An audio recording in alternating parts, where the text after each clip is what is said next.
Story 1 by Nate S. This happened many years ago. I've never liked camping. I'm just not built for it.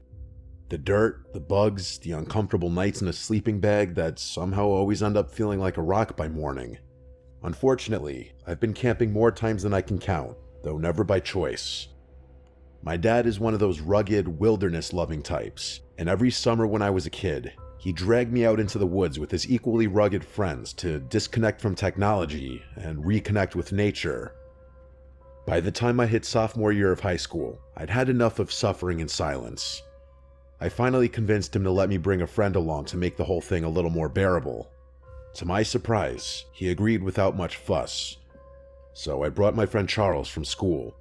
Charles. Now, you'd think bringing Charles would have made it worse, considering he was a hardcore Boy Scout back in the day and actually loves camping, but Charles was cool about it. He teased me for hating it, but he wasn't one of those "you're not a real man if you don't love the outdoors" types.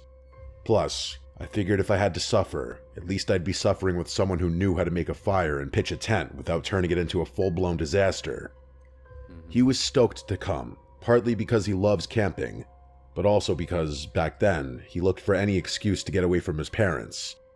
Unfortunately, the trip didn't go as planned from the start. It turned out that one of my dad's friends had messed up the campsite booking. Instead of some remote, peaceful spot deep in the woods, we ended up at this crappy, overdeveloped campsite. I'm talking indoor bathrooms, paved walkways, and even a playground for little kids. It wasn't camping. It was basically glorified backyard living. Or glamping, I guess. To say my dad was upset would be an understatement. We didn't even discover the worst part until a few hours later. Right next to the campsite was a mini amusement park. I'm not joking, an actual amusement park with carnival games, a Ferris wheel, and a handful of roller coasters. It's surreal, those two settings were never supposed to collide. An amusement park and a campsite. Everyone was pissed. My dad and his friend grumbled about how this wasn't real camping, and Charles wouldn't shut up about it either. "This isn't real camping," he kept saying, as if I needed the reminder. It started getting annoying because Charles kept making jokes about my family, as if we didn't know what real camping was. Now, as much as I hate camping, I know what it's supposed to look like, so I was getting annoyed that Charles was suggesting otherwise. I told him to knock it off, and he did. The whole situation sucked. We had driven hours out to the site. It wasn't like we could just turn around and leave. You could. So with no better option, we made the best of it. The grown-ups sulked for a bit, but eventually got to work setting up the camp. And Charles, of course, stepped up like it was time to shine. Within minutes, we had our tent up, all the knots tied perfectly, the rainfly secure, the whole thing staked and towed like it came out of a manual.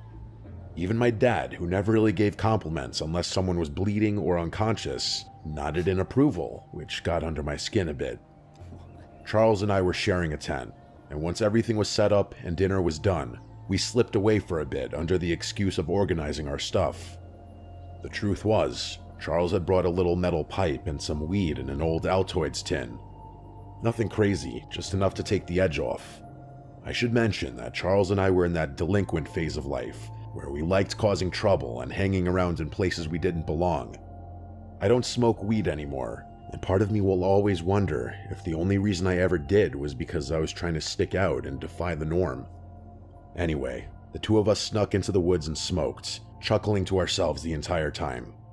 I don't think either of us were worried about smelling, since we'd probably be avoiding the adults for the rest of the night. We finished our session and made our way back to the tent.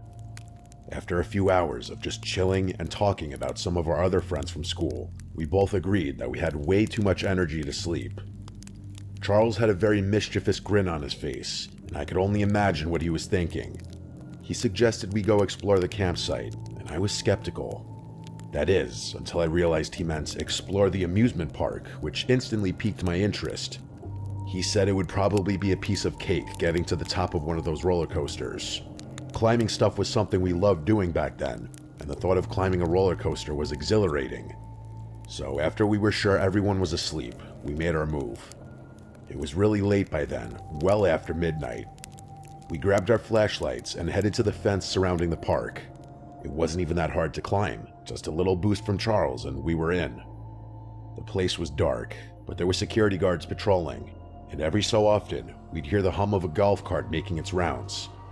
It felt like we were in some kind of stealth video game, sneaking around and trying not to get caught. We progressed through the park slowly, ducking behind buildings and keeping an eye on the patrol. At one point, we had to sprint across an open stretch of road to avoid a guard. It was actually really thrilling, but also scary as hell. It's a hard feeling to describe.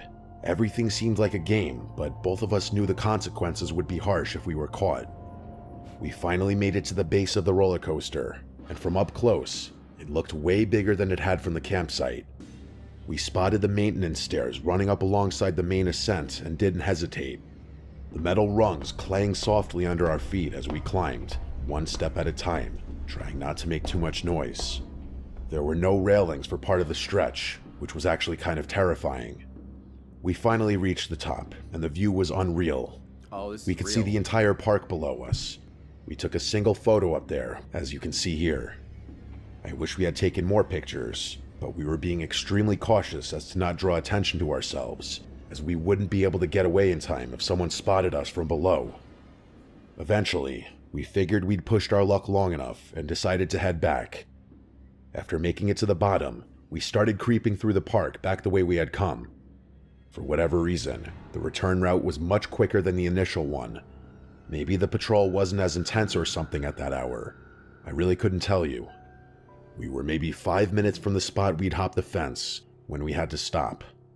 One of the guards was making a round in a golf cart, so we had to quickly duck behind a snack shack and wait for them to pass. That's when I noticed something move in the dark. At first I thought maybe I imagined it, or maybe it was a shadow from the golf cart's headlights bouncing off something weird. But then Charles tapped my arm and pointed in the same direction. I focused my gaze a bit more and confirmed it. About 30 feet away, just barely visible in the darkness between two buildings, was another person. They were crouching down just like us, like they were also sneaking around and trying to avoid the guards. It didn't look like a kid though. The worst part about it was that I was fairly confident they were looking directly at us. At this point, we were actually kind of scared. Between the patrolling guards and now this, the situation was getting a little overwhelming. As much as we wanted to, we still couldn't move. The guards still hadn't passed yet. I kept my eyes glued to the figure, and they actually started moving. They darted across a patch of open ground and right through the little spill of light coming from a nearby street lamp. For a split second, I saw him clearly. It was a man like I suspected. He was wearing tattered clothing and had this really awkward stride like he was injured or disfigured, but none of that was as unsettling as the dark liquid smeared across his face. It looked like blood. Charles saw it too, and the two of us exchanged a really terrified look. Eventually the man ducked out of sight. The guard finally passed us and we kept moving. We didn't say a word as we made our way back to the fence. I kept checking over my shoulder every few seconds, convinced we were being followed, but no one was there.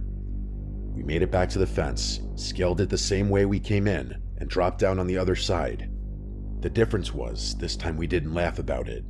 All I wanted was to be back in the safe confines of our tent. I could tell Charles was thinking the same thing. By the time we made it back to our tent, neither of us brought up sleeping. We just lay there in our sleeping bags trying to make sense of what we'd seen. The best we could come up with was that it was some homeless guy doing God knows what. A stupid explanation, I know, but we couldn't think of anything else. The next morning started off normally. We got up, had a bite to eat, and started packing our gear to go fishing. But around 10 a.m., one of the camp staffers came around to our tent site and gave us an announcement that the whole campsite was supposed to hear.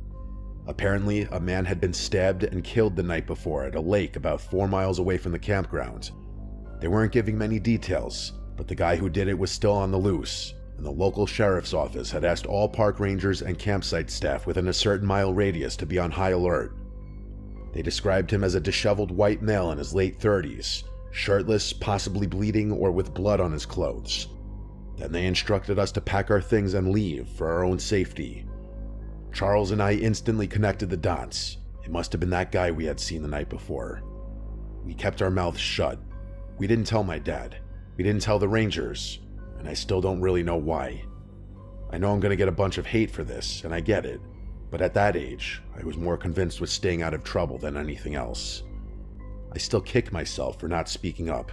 My statement could have led to the capture of a dangerous person who may have gone on to commit more crime. I'm still close with Charles. We went to the same college, graduated together, and work in similar fields. This experience is something we don't often talk about, though. If I'm being honest, I think Charles feels much more guilty about not speaking up than I do. Mistakes and regret aside, though, I think it's crazy that my friend and I were mere feet away from a murderer on the run. I don't like thinking about what could have happened had we crossed paths that night.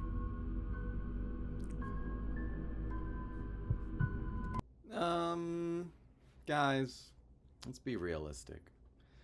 Did this story move you in any way? Whether it scared you, you were like, oh no, like on the edge of your seats? Be honest. Be honest, guys. Also, I want to know if you guys have been camping before. Any horror stories when y'all went camping? Any good moments, actually? Let's spread some positivity. This didn't scare me.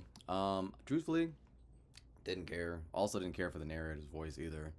Like 1 through 10, what would you guys rate this story and video? Alright. I don't even think I'm gonna watch story 2, to be honest. Because I'm gonna give it a 3. 10 being you liked it, it was enjoyable, you were engaged, and it was a little scary.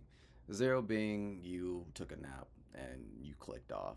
What are we at? I'm gonna give it a 3, I'm gonna be honest. But make sure to like, guys, comment, and subscribe for more.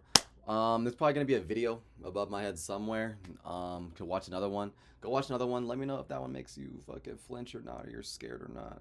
Alright, I'll catch you guys in the next one. Peace.